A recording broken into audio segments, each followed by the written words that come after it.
judging people and telling them they did something wrong, that usually doesn't go over very well. Much better to use I statements.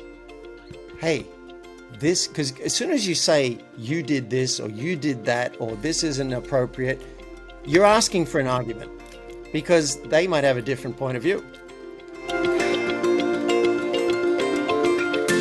Do you shy away from tough conversations? Most leaders do. In today's episode, you'll learn how to master tough conversations. You'll learn how to decide what tough conversations are worth having, the number one skill to use to start the conversation, and how courage is key.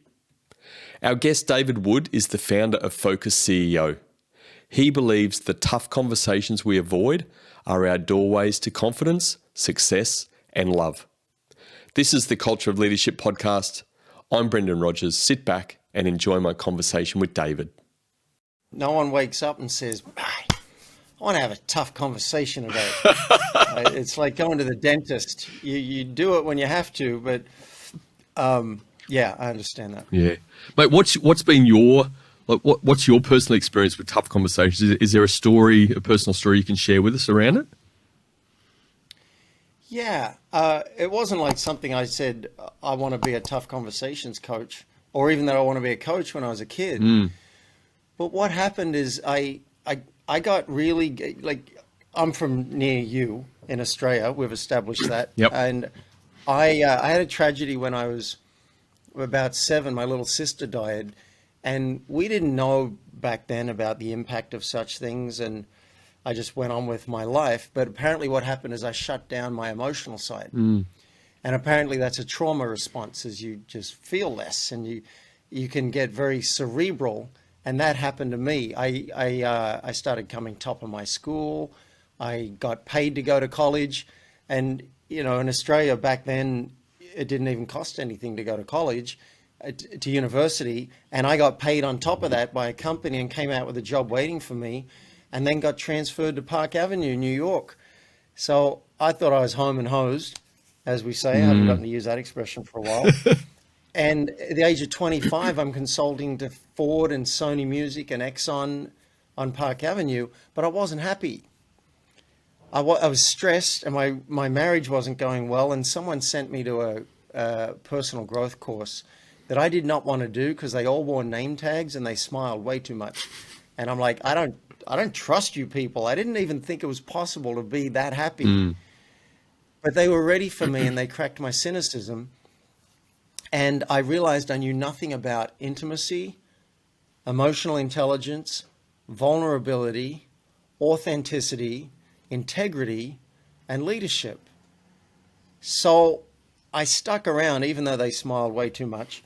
I stuck around and I got my training with them, and I couldn't help but coach people during the course, because someone would be stuck and I'd say, oh, did you hear what the teacher said yesterday? Do you want to try that?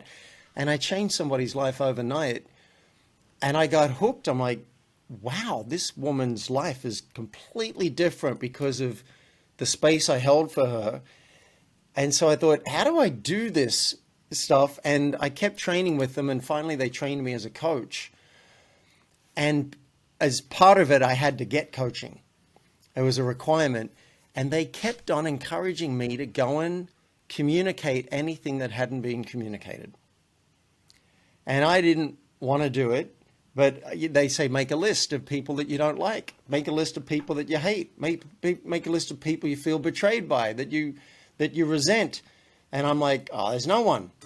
Well, you think about it for 5 minutes and like, okay, well, that guy from high school, I wouldn't spit on him if he was on fire. And that boss, you know, had to sue him. That wasn't good. I wouldn't want to see him. And it turned out there were people currently in my life and from my history that I just like, well, that's how it is. You know, I'm never going to speak to them again. And they kept on pushing me to work out what was incomplete, call those people and complete it. And initially I was like, no, not going to happen. Like the bully from high school. I said, I'm not calling him. But when I got coaching on it to find out why I was scared, that helped me move through it. And then I'd make the call, terrified, and then get my mind blown. by this guy who I was convinced was a jerk, who just said, well, how can I help you or us move forward now? I'm like, wait a minute, do I have the right guy? And over and over and over again, I had conversations that most humans would never, ever, ever have. Like I had a conversation that could have put me in jail because I tracked someone down and apologized for something I'd done when I was younger that I could still be prosecuted for. I've confessed being unfaithful to my partner when I was 18 and she broke up with me, of course, and I had to earn her trust back. I've done crazy conversations, but over and over and over again, my mind has been blown by what's possible. And so I realized I'm actually quite qualified to help someone have those conversations because I know how scary it is and I know the magic that's available. And because I'm outside that person, I'm able to see the pieces in a way they may not see it. They're just like, no, I can't say that. And I'm like, well, let's unpack it. And often I'll do a role play and say, you be your boss, I'll be you, and I'll take a shot at it and see what we learn. And then at the end of it, I say, what did you learn? And they're like, the energy of how I did it, they couldn't even imagine that I could be so positive. So it's often the how, but then also some techniques will creep in, like asking for consent and sharing what I'm nervous about. And they're like, oh, wait, this is good. Hang on, let me write this down. I finally put it all into because I wrote a book about this that I launched last year called Mouse in the Room, because we all know about the elephant, right? The elephant in the room, you see it, I see it, no one's saying anything. Well, you should talk about the elephant in the room. Yes, for God's sake, do that. But many creatures in the room are much more subtle. It wasn't an elephant in the room with that guy from high school because he didn't know anything about it. It was just an elephant for me. So I call those mice. It's your own thoughts and feelings and experiences that people may have no clue of. You want to start naming those. And I put it down into a cheat sheet because people need a roadmap. It's too hard to say, well, just go and confess to your boss that you did something wrong and screwed up and might get fired. It's too hard. You need a roadmap. So I did a cheat sheet that anybody can print off, fill in 5 minutes, and it will help you decide if this is a mouse worth naming, if this is a conversation that you want to go and have. And if you do, take the sheet with you. You don't have to suddenly master tough conversations overnight. No, take the sheet and say, I wrote some stuff down because I don't want to forget anything. Boom. One guy wrote to me and said, I'm a school principal and I've used this 4 times in a row and I'm batting 4 for 4.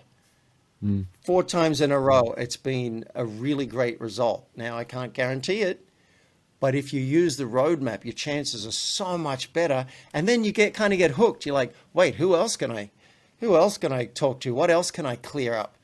What else can I apologize for? Who else can I maybe make their day a bit better by completing something that's incomplete for me and is probably incomplete for them? I would like to have an army of people around the world who are trained in mouse naming and having tough conversations and armed with this cheat sheet can go out and connect deeper with the people in their lives. On reflection, mate, what was it that helped you do that process? Some of those things you've just explained. You know, there was a cynical part of that, and I guarantee people listening and watching this on YouTube, there'll be some cynicism about that as well. So what was that thing that really, you know what, this is something I need to do because it's part of the healing process or whatever you were trying to achieve at the time?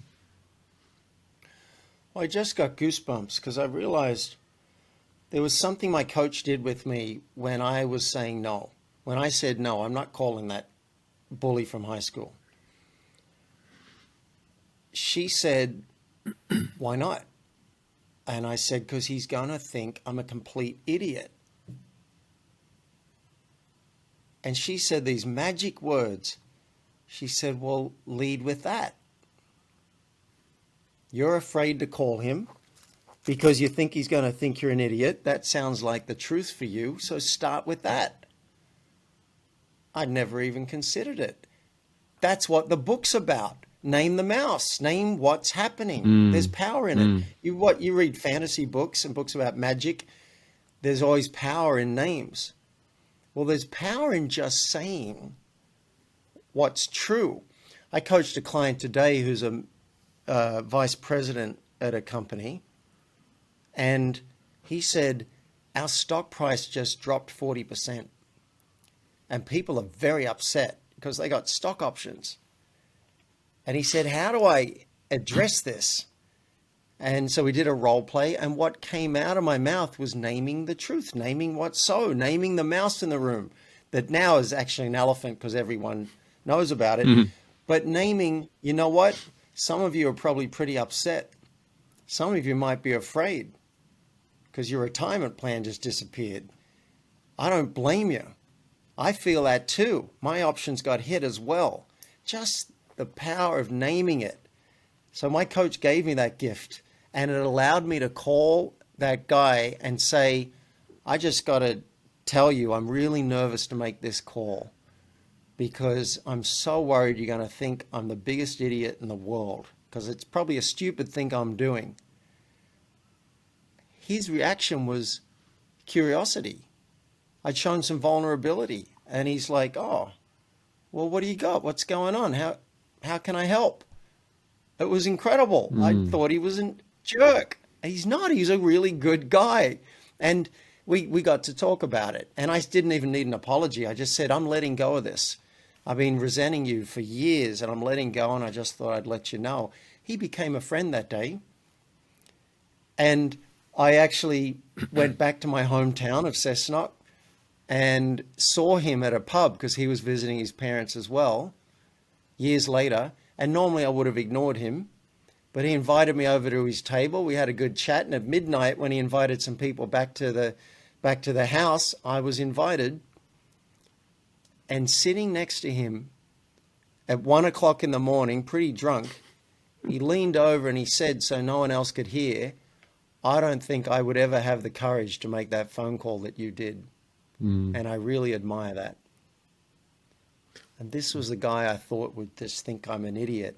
So the lesson I got from that coach was name what's so.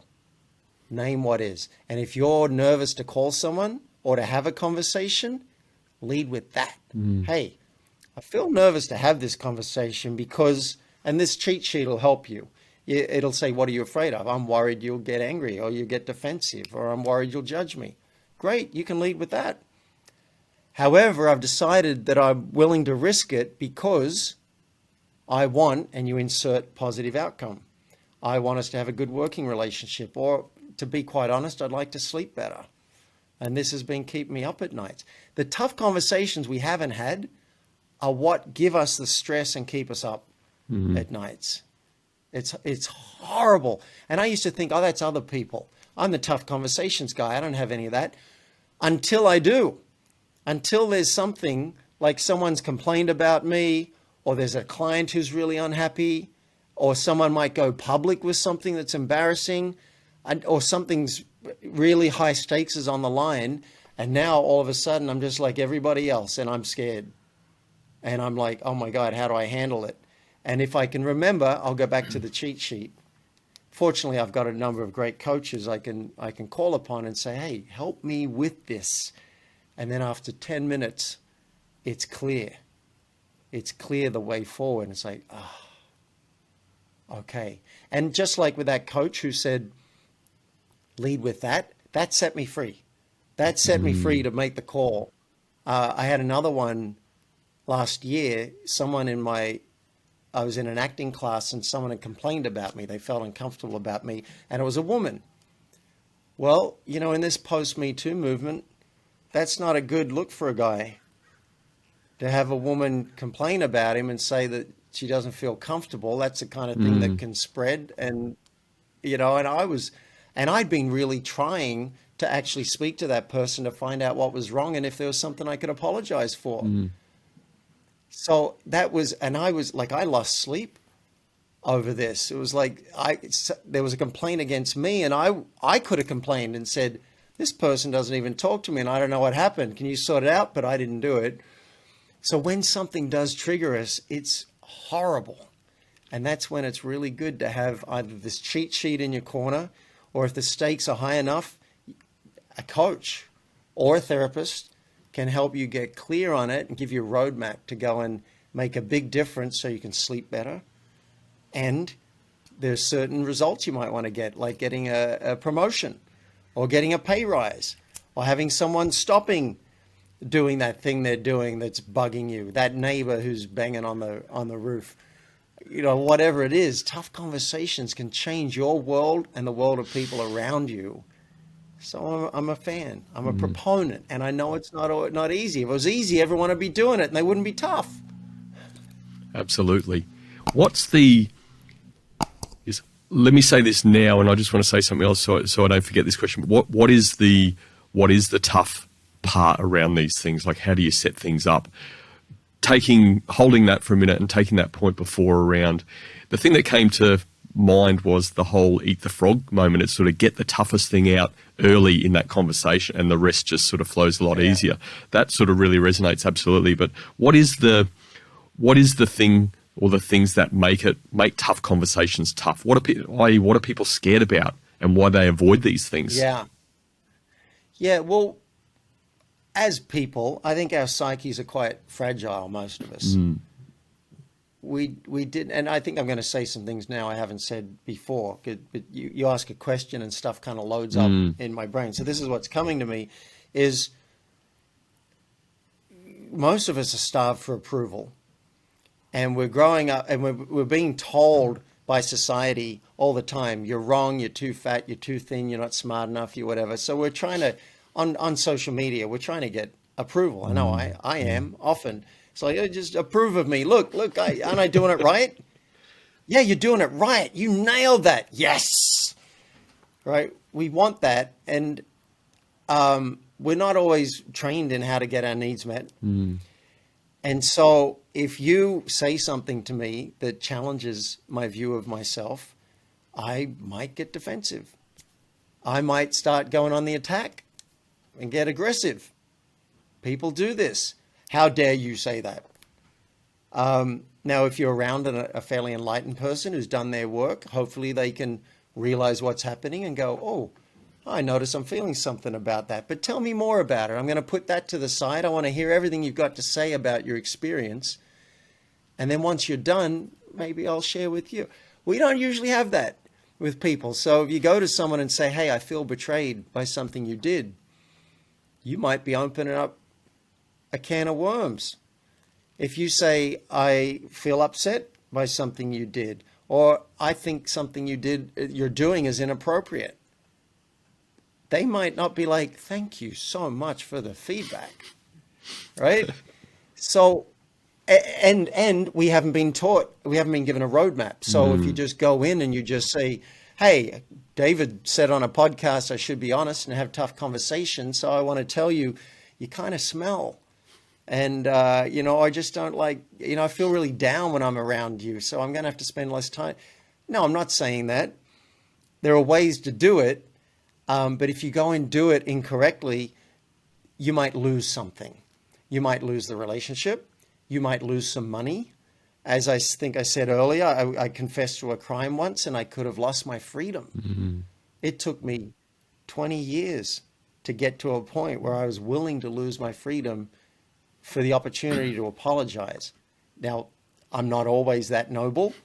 Sometimes I'm not willing to risk what I'm going to lose. And I learned that I used to think, well, I have to be honest about everything.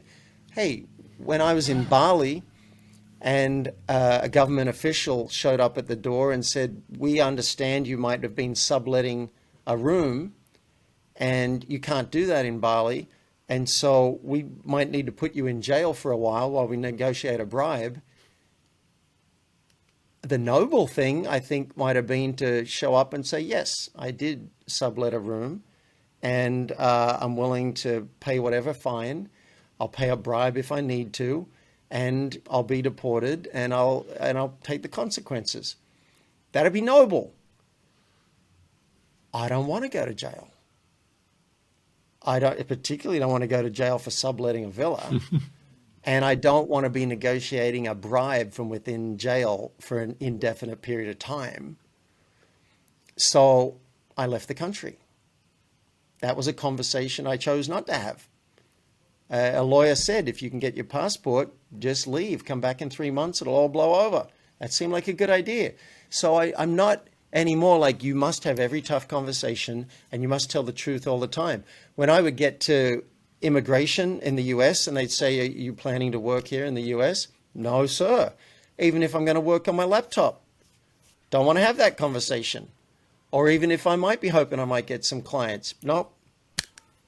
Not going to do that. So I can understand if people decide, I'm not going to tell my partner that I got drunk at a bar and I kissed somebody, because they might get really upset. I'm going to have to deal with that, and they might leave me. They might take the kids and the house. I can understand that.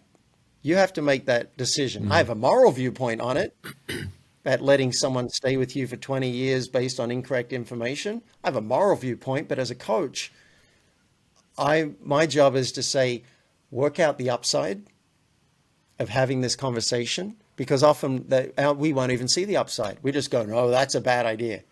But the upside could be, for the first person whose life I changed, her husband had an affair 10 years earlier, and she'd been holding him under the thumb. She'd been using that to manipulate him and control him for 10 years. As we kept talking, I discovered that someone else had an affair 10 years earlier. She did, but she hadn't told him that piece. So as I helped coach her and help her map this out, she saw the possibility of coming clean and risking her marriage for the upside of being honest and actually being truly connected for the first time in 10 years, and allowing him to have his reactions and his emotions and his feelings. And the respect of him being able to choose based on complete information if he wants to stick around. She came back from a weekend away with him and said the two of them were floating on air 6 feet above the ground is how they felt, in love for the first time in 10 years. Now, you're not always going to get that, but the form will help you assess the upside and assess the downside, and then you can decide if that's a bet you're willing to take. And 9 times out of 10, in my experience, maybe 8 or 9, it's worth it to take the risk to share the truth and let the chips fall where they're going to fall. And then you see what's next. 8, 9 times out of 10. There are times when you might go, I don't care enough about my relationship with that person to do this. Like maybe it's someone you only see once every 3 months. Right? Maybe I don't care enough to invest the time. Or this person is a very bumpy person who tends to yell and that's aggressive and might punch me in the face. Okay, you factor that in. But most of us are being way too timid in it because we don't have the blueprint. So, let's give them the link at the end of the show so they can go and download it, print off 10 copies, and you'll forget, you won't even think you have tough conversations. You'll be like, I don't have any. But then you might, wake up one morning and go, oh, that person I've been complaining about, that person I'm annoyed at, I wonder what I would say to them if I did follow this model. Go and fill in your sheet, 5 minutes. That'll help you decide. Nope, not going to do that one. This one, yeah. And now I know how to do it. I got the sheet. So you call them up and say, hey, can we talk? I want more of that. Hey, can we talk? I think it's not going to be easier in the short term because you got to have that 5-10 minutes of awkwardness until you find out it's probably not nearly as big a thing as you thought it was. But that's where the courage comes in. But I want more people having more conversations. Some people's feathers will get ruffled because their illusion will be busted. Okay.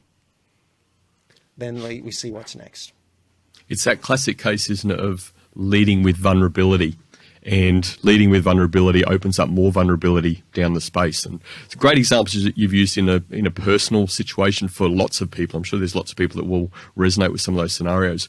Is there ever a time in the workplace where it's acceptable to not have the tough conversation? Oh, yeah. Tell us more. Yeah. Oh my, well, the first one that comes to mind is, hey, I'm really attracted to you and I'd like to have sex with you. Fair point. That that might be your truth, but it's not necessarily going to serve the other person or the working relationship. I So know there I know are we there are connected some. earlier, mate, but I had no idea you felt that way about me. Well, mate, you got the stubble, which I really It's like. the You're Cessnock in look. black. It's the Cessnock look.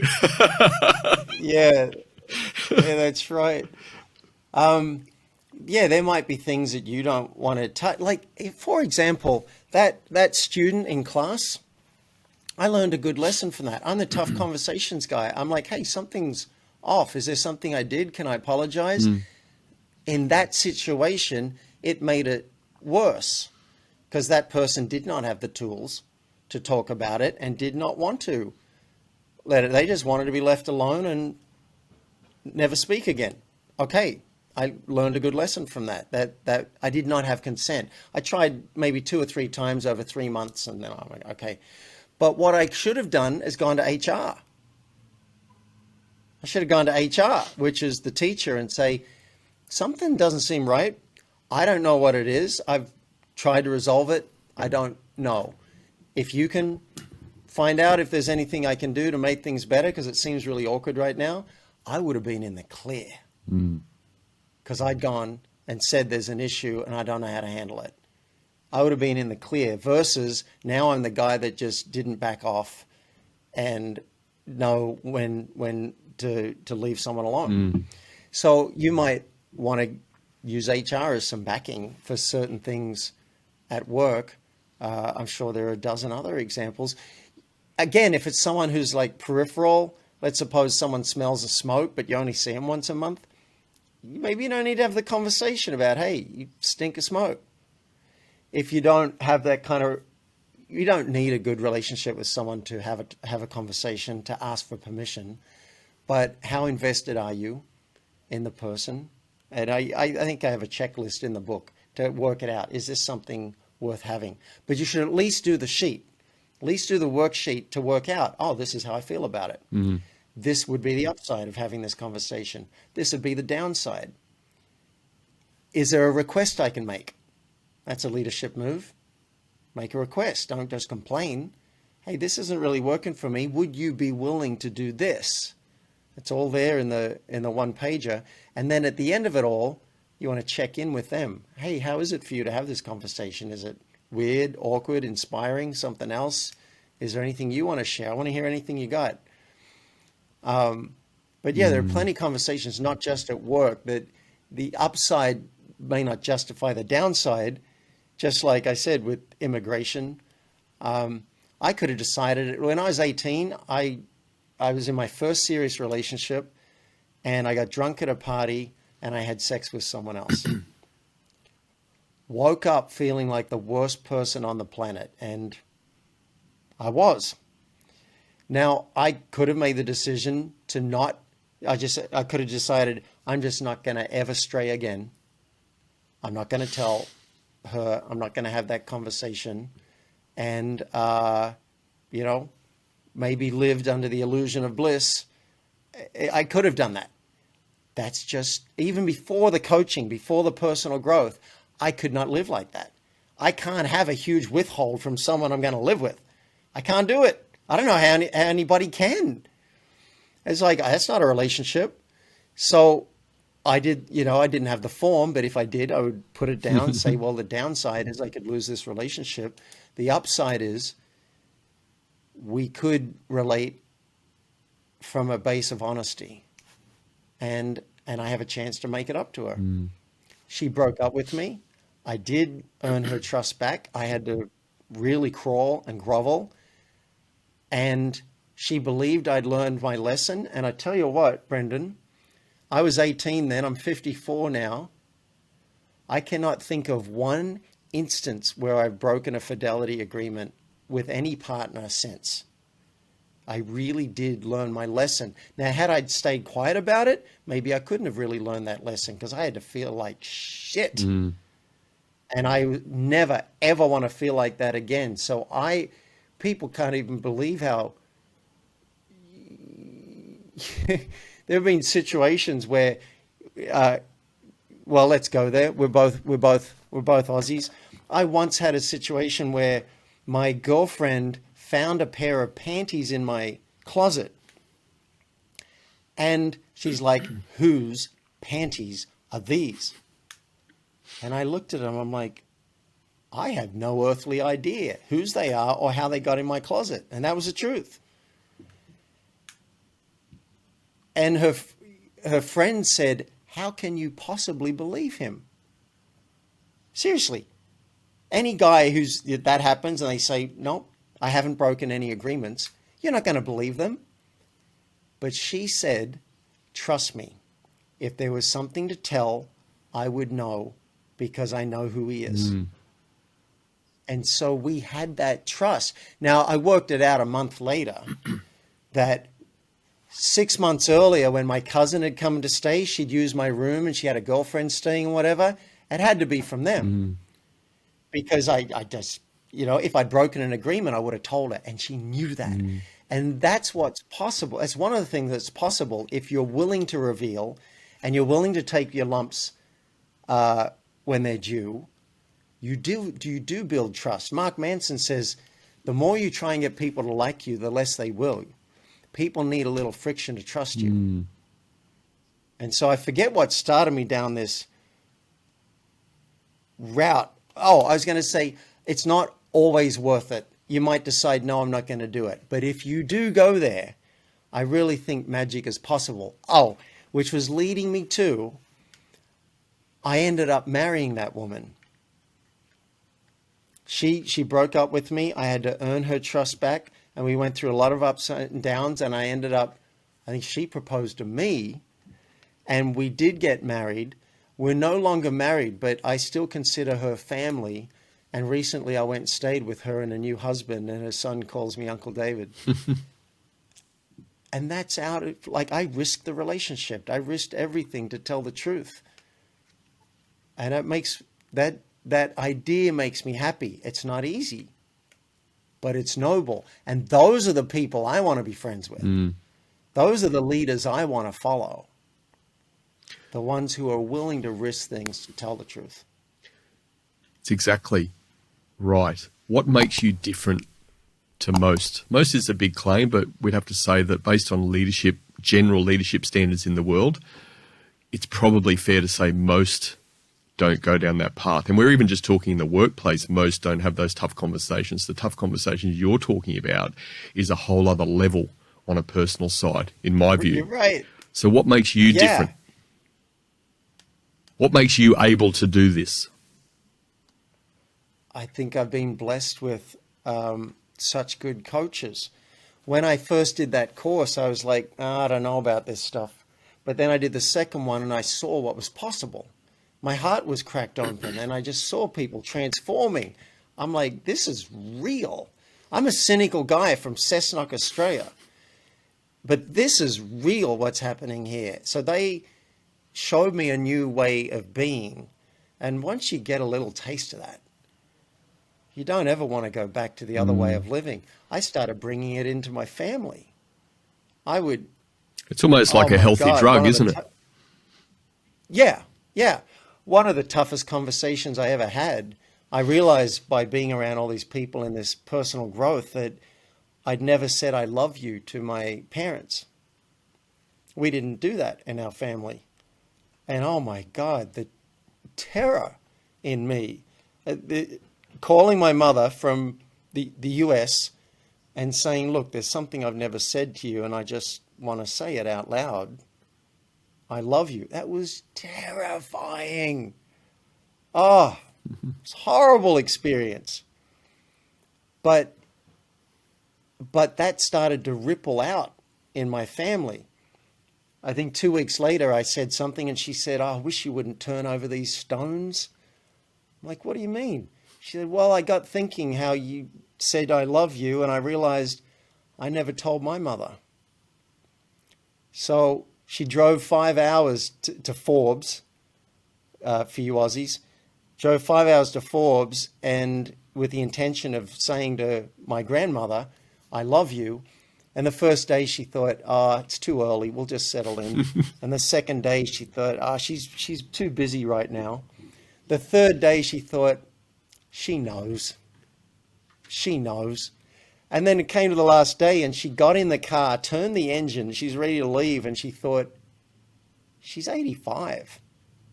You may not get another chance. So oh God, I get misty just thinking about it. She turned off the engine, got out of the car, walked down the path and said, there's something I forgot to tell you.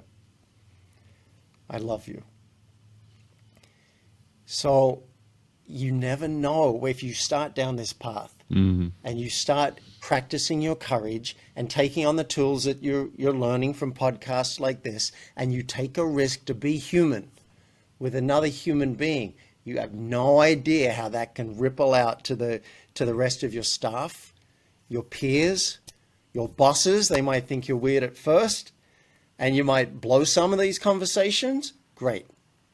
I salute you for taking the risk to try it out, and maybe you'll blow some. But it does get easier. But what happens as it gets easier and you get better at it, you'll just take on bigger conversations. So it never really gets easier. You take on the harder ones and the harder ones, and you become a better and better leader. So the only thing that makes me different, I think, is that I went down the personal growth rabbit hole because I wanted, this is a long way of me getting around to answering your question. I wanted what they had to offer. They had a connection and an inspiration that I didn't have. And so I wanted to keep training and find out what they had. And I've been blessed with such beautiful connection because of that and because of the courageous relating. That's not a bad title for someone's business. Courageous relating. That's all that makes me difference is I just kept on drinking the Kool-Aid. I kept on doing it. And I was that committed. And once you do it enough, it'll become an integrity issue when you're not doing it. And I didn't know what that meant. When I first did, if you go to look up landmarkeducation.com, they said if you do the third course, you will be expressed in every area of your life, and where you are not, it will be an integrity issue for you. What the hell does that mean? I had no clue what that meant. I'm going to try and translate it. If you're out of integrity with yourself after you've done enough training, I just said after. I've been practicing my American accent here for a while. After you've done enough training, it'll feel off in your body. It just won't feel right. And you'll be like, I gotta handle this. I gotta have a conversation with a person and get it sorted out because I want to live fully expressed in my life. And they made that promise. I'm like, yeah, whatever. I'm just going to do the course because I want to be a coach. But they were right. When I'm out of integrity, it feels off and it feels icky. And I've got enough people who can point me back, and sometimes it's my coach that'll help me get back into integrity, which feels really good and makes us a great leader. In the world you play in, mate, even outside of that more broadly, do you find that people it's not that they don't want to have some of these tough conversations either in life or in the workplace, they just don't know how. They haven't got the tools, techniques. And again, you've mentioned, the one page, we always put links to this stuff in our descriptions and show notes. So can you talk to that a little bit? Yeah. The first barrier is we don't know what our tough conversations are. We don't know what they are. The mind will hide them because the mind just goes, that's a bad idea. If you read Mouse in the Room, it's an easy read. It's 100 pages. In fact, wait a minute. Here we go. I got it right here. If you read Mouse in the Room, one of the benefits is it'll trigger ideas. You'll be like, oh, that sounds like Jenny. Okay, I'll add that to my list. And so it'll trigger ideas. So at least you've got your list of possibles. The second thing that stops us is the fear of loss. So you have to write that down, get clear on that. And third thing that stops us is we have not generated the upside. We just see the bad side. We haven't generated the upside. So You might just need a form to ask you, what good could come out of this conversation? Generate it. That'll inspire you to maybe weather the downside. And then the fourth thing, I like to list things because I'm a nerd. The fourth thing is not having a roadmap. If you go and do it badly, you could be worse off than when you started. So it's like, for example, here are some pitfalls. Not asking for consent. I had a friend of mine, I woke up to this text message a couple of weeks ago, which was basically a list of, here are 4 things you did wrong that you shouldn't have done. And if that's the real you, then I don't want to be friends with you. Well, that kind of text isn't going to go over well with 99.5% of the population. I'm an expert communicator. And I hated getting that. It felt really lousy. So there was no consent. Hey, can I share something that didn't work for me? Are you open to it? Had I said yes, I'm now in a much better frame of mind. Like, okay, let me hear what you got. Judging people and telling them they did something wrong, that usually doesn't go over very well. Much better to use I statements. Hey, this, because as soon as you say you did this or you did that or this isn't appropriate, you're asking for an argument because they might have a different point of view. But if you speak about your experience, that's like a magic way of speaking because it's inarguable. They might try to argue with that, but it's just funny. When you did that, I felt embarrassed. Oh, well, you shouldn't. Well, I understand your viewpoint about what I should feel, and yet this is what happened. Can I have a minute just to get this out? Like, it's just kind of funny when someone tries to argue with your own experience. This is my experience. So using I statements, when you did X, I felt Y usually goes over better. Asking for some space. It might take me a couple of minutes to get this out, and I might fumble it. Can you just, it's not going to be perfect. And I'm a little nervous about it. Can you just, oh yeah, go for it, right? So there are some things you can do using the roadmap that'll make it a lot easier and a lot more chance that the person's going to listen to you. I didn't like it. It didn't feel good for me. And I wonder if you'd be willing to do this next time. Would that work for you?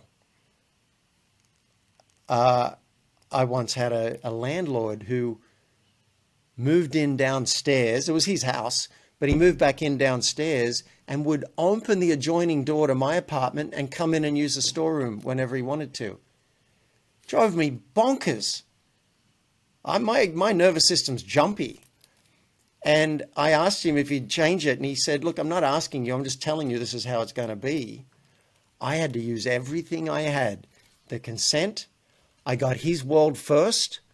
We connected, we built rapport, and then I was vulnerable. I shared the impact on me, and then said, is there any way you could see your way clear to giving me 24 hours notice so that my nervous system can relax and I can sleep again?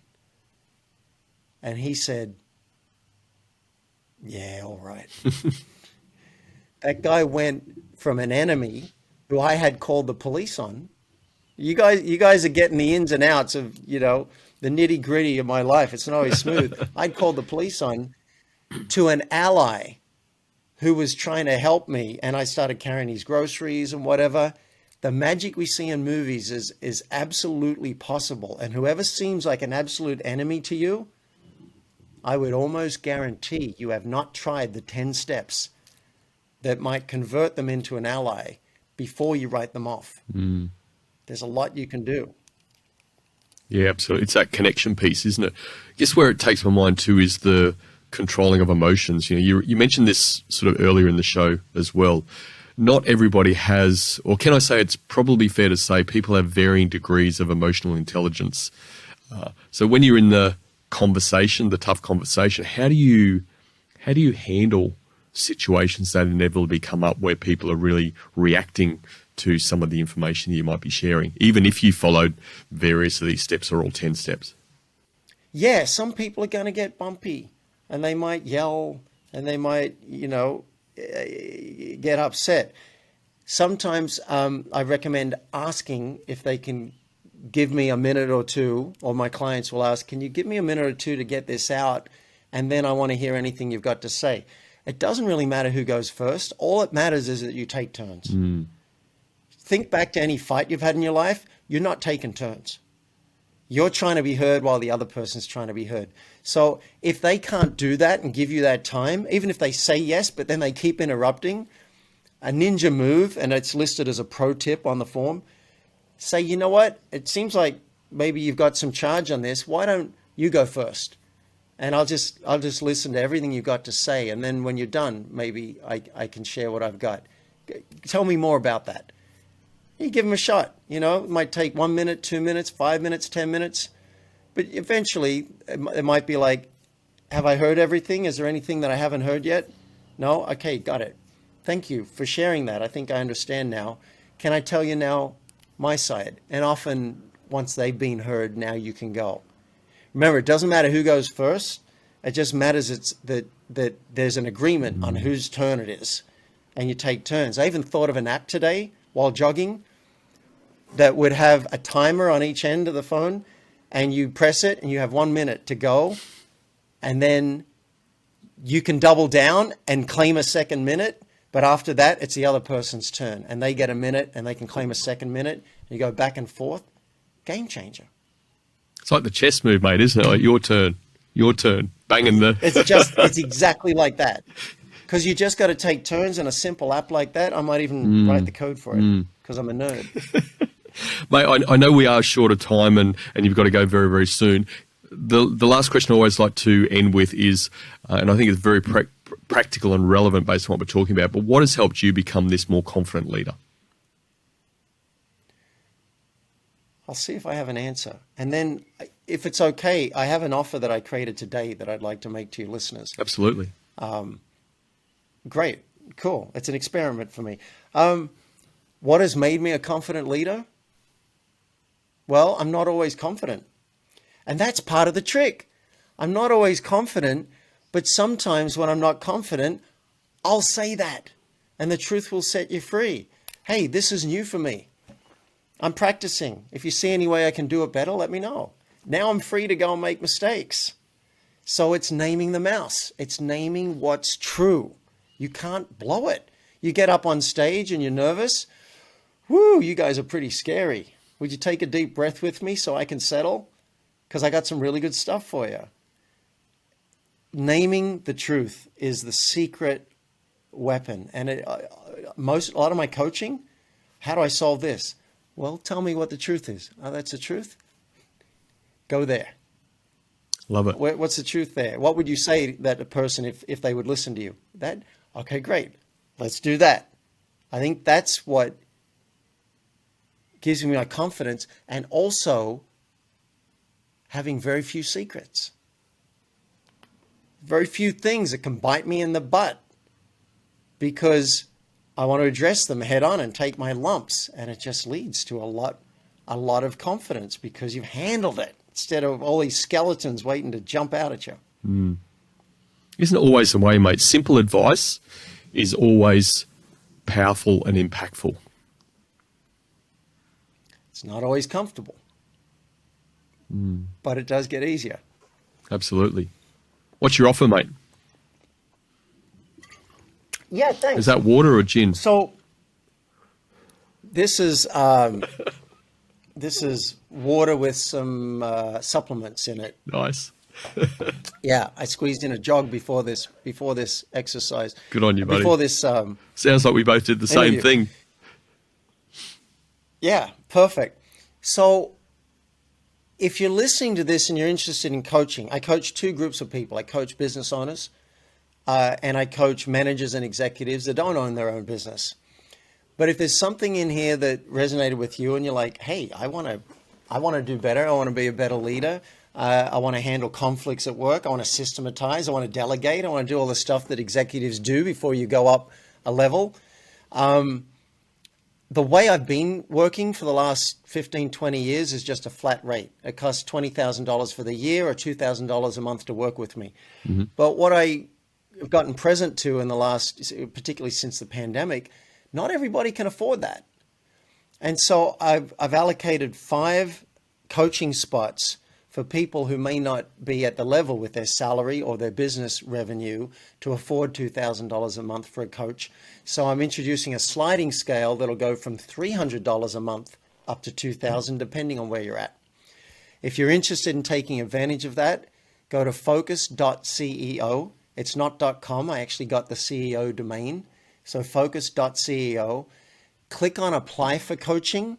It doesn't commit me or you to anything. It's just to explore if it's a fit.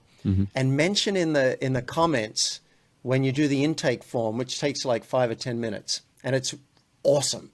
It'll really give us good information about your life. Mention sliding scale and the culture of leadership. So I know that it came from an offer I made for you guys. And we'll have a call. And if it seems like we're a fit, we'll work out a rate that may not be at what was my fixed rate, but something that feels like a win for you. That's my offer. Focus.ceo. Awesome, mate. Thank you very much for that. And we'll, again, put that into our notes and make it very, very accessible for people. So, mate, again, just a massive thank you for coming on to our show.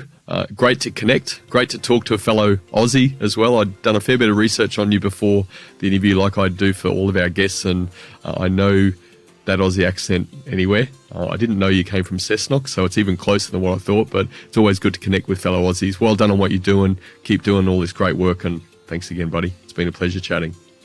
Thanks. Thank you. I appreciate you. My pleasure. Few actions cause leaders more anxiety than having tough conversations. This means getting good at them will set you apart from most. These are my 3 key takeaways from my conversation with David. My first key takeaway: confident leaders address uncomfortable truths. The fear of being perceived negatively often holds leaders back, but a productive approach is to acknowledge this concern up front. By naming the truth and putting it out there, leaders set the stage for empathy and understanding. My second key takeaway: confident leaders have the right tough conversation. To do this, you have to decide what value there is in having the tough conversation. By weighing up the potential benefits against the possible drawbacks, you can make informed choices. Embracing risk to openly communicate the truth, regardless of potential consequences, is a fundamental step. My third key takeaway: confident leaders practice their courage. Taking the risk to be vulnerable creates a ripple effect of trust. This creates connection and inspiration. The courageous approach becomes natural, leading to a sense of integrity that makes any deviation from it feel out of place. So in summary, my 3 key takeaways were: confident leaders address uncomfortable truths. Confident leaders have the right tough conversation. And confident leaders practice their courage. Let me know your key takeaway on YouTube or at thecultureofleadership.com. Thanks for joining me, and remember, the best outcome is on the other side of a genuine conversation.